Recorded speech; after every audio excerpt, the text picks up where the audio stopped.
ఇప్పుడు మనం 2024వ సంవత్సరం మార్చి నెల 1వ తేదీ నుంచి 30వ తేదీ వరకు ద్వాదశ రాశుల్లో 3వ రాశి మిథున రాశి వారి జ్యోతిష బలం ఎలా ఉందో, భూత భవిష్యత్తు వర్ధమానం ఎలా ఉందో మన జానకిరామ్ని అడిగి చూద్దామండి.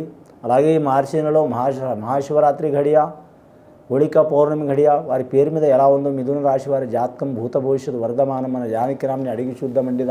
జానకిరామ్ మిథున రాశి వారి జాతకం ప్రయత్న యోగం, చదువు, విద్య, ఉద్యోగం, వ్యాపారం, తరించిన కార్యం, నమ్మిన పని, చేసే పనిది, విద్య బలంది, ఆరోగ్య బలంది, కళ్యాణ బలంది, సంతాన బలంది, సంసార బలంది, క్రీడ బలంది చూడుతి.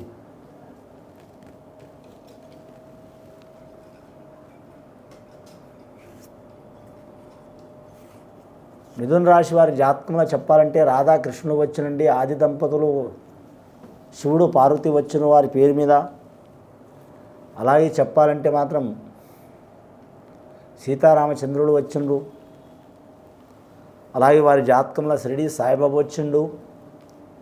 మిథున రాశి జాతకం చూడాలంటే మాత్రం 15 రూపాయల ఆదాయం, 15 రూపాయల ఖర్చు సరి సమానం ఉన్నదండి. సాయం చేసేవారు 5గురు, ఇబ్బంది పెట్టేవారు 7గురు. నవగ్రహాల్లో వారికి 4 గ్రహాలు అనుకూలంగా ఉన్నాయి, 5 గ్రహాలు అనుకూలంగా లేవు. గురుగ్రహం, శనిగ్రహం, రాహుగ్రహం అనుకూలంగా ఉంది. కేతుగ్రహం, చంద్రగ్రహం, అలాగే మాత్రం కుజగ్రహం, రవిగ్రహం అంతగా అనుకూలత లేదు. శుక్రగ్రహం అనుకూలంగా ఉంది, కేతుగ్రహం అనుకూలత లేదు. మరి జాతకానికి చూడాలంటే మాత్రం ముఖ్యంగా మిథున రాశి వారి జాతకం, రాష్ట్రాధిపతి వారికి మిథున రాశి వారి జాతకానికి చూడాలంటే మాత్రం ముఖ్యంగా బుధుడు వస్తాడండి. వ్యాపార స్థానంలో కలిసి వచ్చే అవకాశం ఉంది. ఏ వ్యాపారం చేసినా చాలా వరకు శుభయోగం ఉంటుంది. అలాగే వీరి జ్యోతిష బలంలో చూడాలంటే షేర్ మార్కెట్ రంగం వారికి, స్టాక్ మార్కెట్ రంగం వారికి కలిసి వచ్చే అవకాశం ఉంది. వైద్య రంగంలో వారికి చాలా వరకు కలిసి వచ్చే అవకాశం ఉంది. ఆరోగ్య రంగంలో వారికి కలిసి వచ్చే అవకాశం ఉంది. ముఖ్యంగా వీరి జ్యోతిష్యంలో చూడాలంటే మాత్రం వాహనాల విషయంలో జాగ్రత్తగా ఉండాలి. ట్రాన్స్పోర్ట్ రంగం వ్యాపారం చేసేవారు, ఇనుము వ్యాపారం చేసేవారు, అలాగే చూడాలంటే మాత్రం బొగ్గు వ్యాపారం చేసేవారు, నూనె వ్యాపారం చేసేవారు, లిక్కర్ వ్యాపారం చేసేవారు, అలాగే వీరి పేరు మీద చూడాలంటే మాత్రం బొగ్గు వ్యాపారం చేసేవారికి చాలా ఇబ్బందులు వచ్చే అవకాశాలు ఉన్నాయండి. జాగ్రత్తగా ఉండాలి. ముఖ్యంగా వీరి జాతకంలో చూడాలంటే మాత్రం అలాంటి చిక్కులు వెళ్ళిపోవాలంటే మాత్రం ఖచ్చితంగా వారు మాత్రం ఎవరికి పూజ చేసినా చేయకపోయినా శనేశ్వరుని ఆరాధన చేయాలి. శని మంచి స్థానంలోనే ఉంది, కానీ గ్రహబలాలు కొన్ని దుష్టశక్తులు మంచి లేవు వారి జాతక బలంలా. వీరికి మానసిక ఒత్తిడి మూలంగా మాత్రం మనోనిగ్రహం కోల్పోయి మాత్రం తొందరపాటు నిర్ణయాలు తీసుకునే అవకాశం ఉంటుంది. మృగశీర నక్షత్రం వారికి కుజుడు అధిపతి ఉన్నాడండి. కుజుడు అధిపతి ఉన్నందువలన లక్కీ నెంబర్ 9 వస్తుంది. ఎక్కడ పోయినా రుణ చిక్కులు, రుణ బాధలు, డబ్బు ఇచ్చి మోసపోవడం, తీసుకొని మోసపోవడం, ఉన్నట్టు మాట్లాడి లేనిపోయిన గొడవ తెచ్చుకోవడం, అన్నదమ్ములతో విరోధాలు రావటం, భూమి విషయంలో తగాదాలు రావటం, రాజకీయ పరంగా ఇబ్బందులు రావటం, బాటన పోయే కంపెనీ ఎత్తిన పెట్టుకోవటం, ఇలాంటి సంఘటనలు జరిగే అవకాశాలు ఉన్నాయి. చాలా జాగ్రత్తగా ఉండాలి. శుభకార్య విషయంలో మాత్రం ఎంత నిదానం చేస్తే అంత మంచిదండి. ఇల్లు కట్టడం కావచ్చు, పెళ్లి చేయడం కావచ్చు, ఏదైనా శుభకార్యం కిందనే వస్తుందండి. కాకపోతే శుభకార్యాలు కొన్ని చిన్నవి ఉంటాయి, కొన్ని పెద్దవి ఉంటాయి. కొన్ని చాలామంది చెప్పి చేసే ఉంటాయి, కొంతమందికే చెప్పి చేసే ఉంటాయి. ఎవరి శక్తి బట్టి వాళ్ళు చెప్పే అవకాశం ఉంటుంది. మిథున రాశి వారి జాతకం ఇంకో నక్షత్రం ఆరుద్ర నక్షత్రం వారికి శుభయోగం ఉంది. ఆరుద్ర నక్షత్ర జాతక వారికి మాత్రం రాహు మహర్దశ జాతకం కాబట్టి వారికి చాలా వరకు కుమారస్వామి అనుగ్రహం ఉంటుంది, సుబ్రహ్మణ్యేశ్వర స్వామి అనుగ్రహం ఉంటుంది. అలాగే మహాశివుడు ఆ పరమేశ్వరుడు పుట్టిన నక్షత్రం కాబట్టి శివరాత్రి ఘడియ వారు మాత్రం ఖచ్చితంగా ఉపవాసం పాటించడం మంచిదండి. ఉపవాసం అంటే మామూలుగా పాటించిన ఏం పర్వాలేదు, చాలా కఠినంగా పాటించిన ఏం లేదు. ఎవరి శక్తి కొలది వారు పాటించాలండి. 24 గంటలు 24 అవర్స్. ముఖ్యంగా వారు మాత్రం చెడు మీద దృష్టి వెళ్ళకుండా, ఒకరి మీద ఆవేశం వెళ్ళకుండా, కామ, క్రోధ, లోభ, మోహం, మద, మత్సర్యాలు దారి చేరనీయకుండా మరి 24 గంటలు ఆ శివుడికే ఆరాధన చేస్తే వారికి తిరిగే ఉండదు. ఏ నక్షత్రం వారికైనా ఇది వర్తిస్తుంది. కానీ ముఖ్యంగా ఆరుద్ర నక్షత్రంలో పుట్టినవారు ఆదిపురుషుడు కాబట్టి ఆ శివుడు కాబట్టి చాలా వరకు అనుకూలమయ్యే అవకాశం ఉంది వీరి జాతకంలో.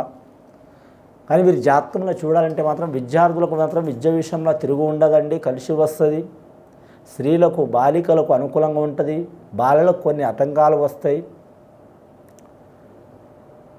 ఆకస్మికంగా మాత్రం ఉద్యోగం చేస్తున్నవారు వాటిని రిజైన్ చేసి వేరే ఉద్యోగంలో పోయే అవకాశాలు కూడా కనిపిస్తున్నది. అలాగే ప్రేమ విషయంలో, పెళ్లి విషయంలో చాలా కాలం నుంచి గొడవలు, చిక్కులు, చికాకులు జరుగుతున్నవారు సొంత నిర్ణయం తీసుకొని మారే అవకాశాలు ఉన్నాయి, లేకుంటే కలిసిపోయే అవకాశాలు ఉన్నాయండి. అటన్నా ఇటన్నా అయ్యే అవకాశం ఉంది. అటన్నా ఇటన్నా అంటే చాలా కాలం నుంచి బాధలు పడుతున్నవారు ఆ బాధల నుంచి విముక్తులయ్యే అవకాశం ఉంది.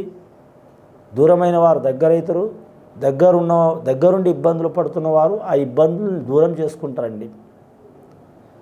కానీ మీరు జాతకంలో చూడాలంటే మాత్రం నిరుద్యోగులకు మాత్రం గడ్డు కాలం ఉంటుంది కొద్దిగా. ఆ గడ్డు కాలాన్ని తొలగించుకోవాలంటే మాత్రం ఆ సీతారామచంద్రుడు దర్శనం చేయాలి. సీతారామచంద్రుడి దర్శనం ఖచ్చితంగా వారు మాత్రం హోళికా పౌర్ణమి ముందర దర్శనం చేస్తే చాలా మంచిది, కలిసి వచ్చే అవకాశాలు ఉన్నాయి. వారి మీద గండాలు, చిక్కులు, దారిద్ర బాధలు ఉన్నా తొలగిపోయే అవకాశాలు ఉన్నాయి. అన్నదానం చేస్తే చాలా వరకు శుభప్రదం ఉంటుంది. అలాగే కందులు కూడా దానం చేయాలి వీరు. మిథున రాశి వారు, మిథున రాశి వారికి రాశ్యాధిపతి బుధుడు కాబట్టి, నక్షత్రాధిపతి రాహు కుజుడు కాబట్టి వీరికి ఏ రంగంలో అయినా సక్సెస్ ఉంటుంది. కానీ మాత్రం తొందరపాటు నిర్ణయం చాలా ఉంటుంది. తనే బతకాలి కాదు 10 మంది బతకాలనే స్వభావం ఉంటుంది వీరికి. ఇంకొక స్వభావం ఏముందంటే మాత్రం 100 మందికి 100 రకాలుగా సహాయం చేస్తారు. కాకపోతే ఆ సహాయం చేసింది ప్రచారం చేసుకుంటారు. దాని మూలంగా వీరికి ఇబ్బందులు వచ్చే అవకాశం ఉందండి. ఎవరి తత్వం వాళ్ళది.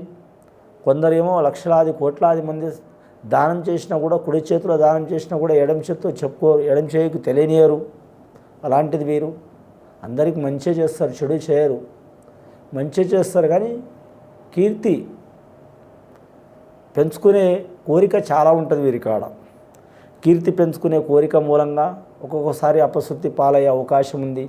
అపశృతి ఏందంటే మాత్రం ఒకసారి 2 సార్లు అంటే ఏమో కానీ ఎవరికైనా సహాయం చేసింది మాటికి చెప్తుంటే అవతల వారికి ఇసుగు అనిపిస్తుంది. దాని మూలంగా కొన్ని ఇబ్బందులు, చిక్కులు, చికాకులు వస్తాయండి. చేసిన దానమైనా సరే, చేసిన మంచితనమైనా సరే అది వేరే వాళ్ళు చెప్పాలి తప్ప మనది మనం చేసుకొని చేసి మాత్రం ఇతరులకు చెప్పొద్దు. ఎక్కడిదక్కడే సమాప్తమైపోతుంది. ఆ పోయినందువలన మళ్ళీ 0 పాయింట్ కాడికే వస్తుంది.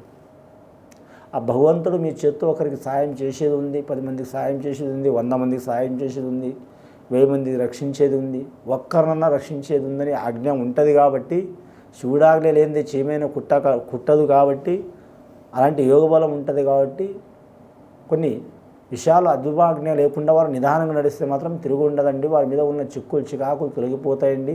ఇది విని చూసి ఆచరిస్తే చాలా వరకు మిథున రాశి వారికి కలిసి వస్తుందండి. శుభం భూయాత్.